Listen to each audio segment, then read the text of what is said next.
Hi, it's Olivia from my channel I Simone, and you're watching Epic Reads. I'm sorry, I'm feeling a little corny today, but you know, yep, that's me. I'm sorry.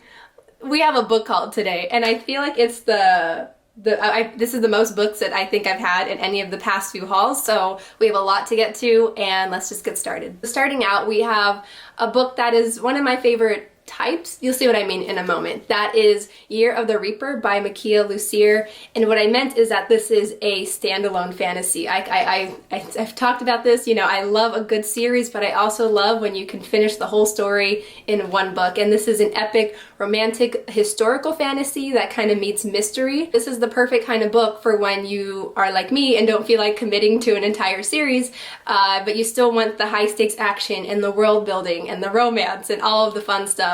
And this one in particular is supposed to be perfect for fans of the authors Bridget Kammerer and Roshani Chokshi. Next we have one that I'm excited for various reasons. This is Graceling, the graphic novel by Kristen Kishore and illustrated by Gareth Hines.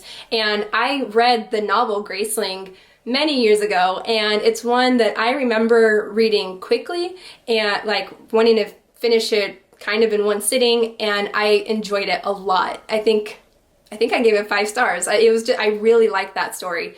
But over time, you know, all the details have kind of, I've lost a lot of the details from the story, so it's exciting to see it now as a graphic novel. And the illustrator, Gareth Hines, I'm so excited that he's doing this because I recognize his work. He is an award-winning illustrator, and he's done some really awesome stuff, adapting some classic stories like Homer and Shakespeare stories and made them into graphic novel format, so I know that this is in good hands. But this story, I do remember, follows a very strong main female character named Katsa, and she's kind of this unwilling pawn for her uncle, and so there's these themes of like consent and abuse of power too, and of course we've got a romance involved. So if you're a fan of fantasy and romance and strong main characters, and now if you're a fan of really neat illustrations, you'll definitely want to check out this. So next up we have Terciel and Eleanor by Garth Nix, and this is a prequel novel to Sabriel, which is the first book in the author's classic Old Kingdom series. And this story follows Sabriel's parents, Terciel and Eleanor, and how they were brought together by magic and an ancient enemy. So this is the prequel to a series that also has a lot of praise. I mean, just glancing at the back, for this book alone, you have praise from Cassandra Clare, and then from the whole series, you have praise from Leigh Bardugo and Holly Black and Brandon Sanderson. So you know that if you pick this up as a prequel, that you have this whole series awaiting you that is very highly acclaimed. Next, we have Faith Greater Heights by Julie Murphy, who is also the author of the book Dumplin'. And this follows this is actually a sequel that follows our main character, Faith, who is a groundbreaking bisexual plus-size superhero.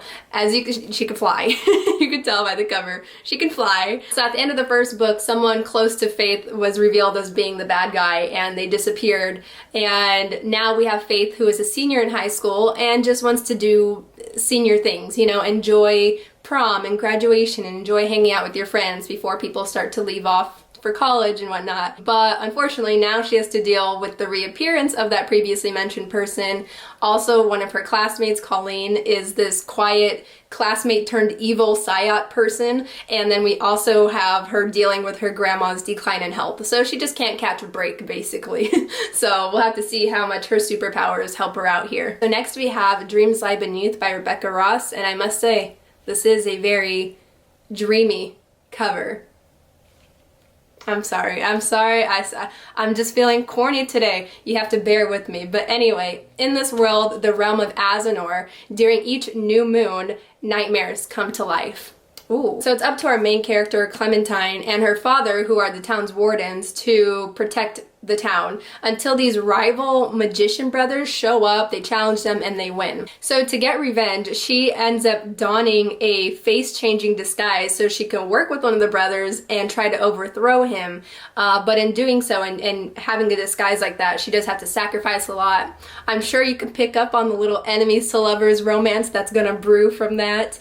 And it's got fast-paced action. And this author, Rebecca, is also the acclaimed author of the Queen's Rising duology. So she's known for her gorgeous writing and world building, and this is also supposed to be really good for fans of the Night Circus. Speaking of duologies, we have a very anticipated conclusion to one called, I don't know why this is a tongue twister for me, A Psalm of Storms and Silence by Roseanne Brown, which is the sequel to A Song of Wraiths and Ruin. This duology is inspired by West African folklore. It's got star-crossed lovers, gods, magic, and after the events of the first book, we follow our main character Karina, who is dealing with the fallout of what happens at the end of book one and trying to regain what she had. And that individual who betrayed her is once again trying to lure Karina into a trap before the whole world is torn apart. So it sounds like high stakes, and this really does seem like it promises to be a really epic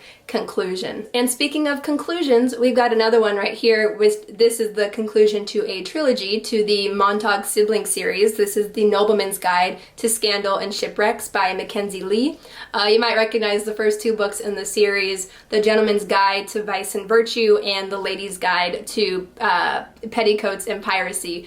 These tongue twisters today. So this Nobleman's Guide takes place 2 years after the first two books, and we follow Monty and Felicity's younger brother Adrian, who is setting out on this quest to find the siblings that he never knew existed. And on this whirlwind adventure, they discover this ghostly legend that kind of threatens the entire family. Next we have The Upper World by Femi Faduga, and this one's exciting because it's already been announced that this is going to be a Netflix adaptation starring Daniel Kaluuya, who also has a little blurb on the back talking about how much he loves this. He says, to have a book that marries real London life, time travel, and relativity in an illuminating and entertaining way is stuff I used to dream about. So this has a really interesting plot where our main character Esso is from South London, and he finds himself in the middle of a gang war. And when a car accident shoves him into another dimension, he then is able to see his own future and is able to see that his friends and a girl that he loves is going to die during a gunfight. We also are following our other main character, Rhea, whose chapters take place 15 years after that gunfight. And now we have an adult Dr. Esso who has sought her out to become her physics tutor because he believes that she is the key to being able to send him back to that tragedy and to reverse the events that happened, or at least to prevent them from happening. So I love sci-fi, I love mind-bendy, trippy kind of stuff, time travel related stuff, and so this is very exciting to hear about. And it's especially cool that's going to be an adaptation because that sounds like it would make a really neat movie. So last but certainly not least is Believe Me by Tahira Mafi, and this is the 5th novella in the very well-known New York Times best-selling Shatter Me series, and this chronicles the wedding of Juliet and Warner. This is following the events of the 6th novel, Imagine Me, and this is also being published right in time for the 10th anniversary of the release of Shatter Me. It must be fun to be a fan of this series because you keep getting content. I mean, that's exciting that the author keeps putting out more stories in the world. And speaking of stories that Tahira Mafi has put out, you can look out for the start to a new series next year, February 2022. She has a new Persian folklore-inspired romantic fantasy trilogy called This Woven Kingdom that comes out, so you can look forward to that. So those are all the books that I have for you today. There are so many that, like, as the video went on, the clouds were playing peekaboo and the sun has come out. But of course, let me hold them up one last time. I would love to know your thoughts. Oh my gosh, I can't hold these. Oh, hold on, this is a struggle. I did not pick these up right. Hold on. I hope you enjoy any of these books if you're interested in picking them up. It's getting towards the end of the year, so now it feels like there's a lot of focus on completing those TBRs that we have, you know? So let me know your thoughts on any of the books that I talked about. Feel free to check out the links in the description for info on how to get these, or you can check out your local library, see if they have any. And I will see you in another video. Thank you for watching. Bye.